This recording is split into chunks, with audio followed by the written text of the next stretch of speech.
Bonjour à vous, ici Marie-Pierre Drouin pour Québec-Scope. La Commission de la capitale nationale du Québec aménage et embellit la belle région de Québec, et ça chaque année. Mais pourtant, la plupart des gens ignorent qu'elle est derrière plusieurs projets de commémoration et d'art public.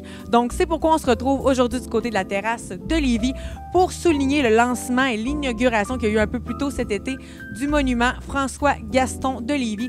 Donc, pour l'occasion, je m'entretiens avec deux intervenantes de la CCNQ, Anne-Marie Gauthier, qui est coordonnatrice des communications et des relations publiques, et je parle également avec Josiane Dussault, urbaniste et chargée de projet.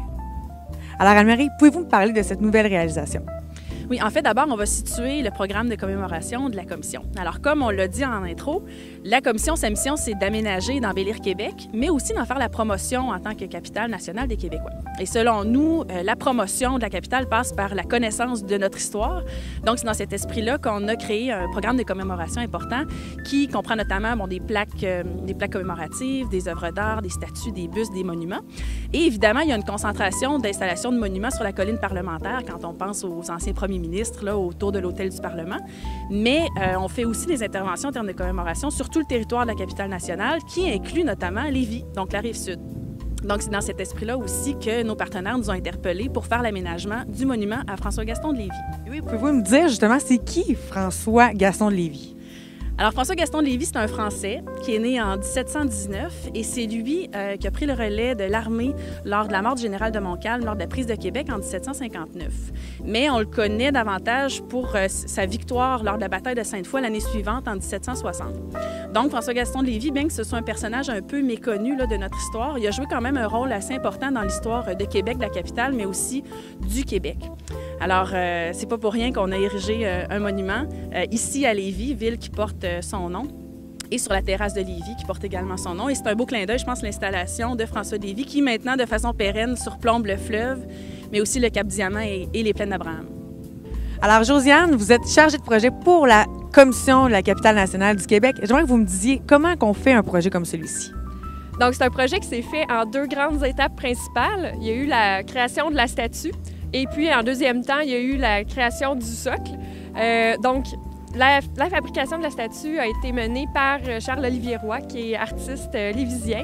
La statue comme telle est une reproduction agrandie de l'œuvre de Louis-Philippe Hébert que l'on retrouve sur la façade du Parlement depuis 1984. Cette statue-là a été agrandie à l'aide d'une technologie de numérisation et d'impression tridimensionnelle. C'est une technologie révolutionnaire qui a été développée à Lévis, donc c'est assez intéressant. En parallèle de la création de cette statue-là, nous, la Commission de la capitale nationale, on s'occupait de faire le design du socle. La première question qu'on devait se poser, c'était où l'installer sur la terrasse de Lévis.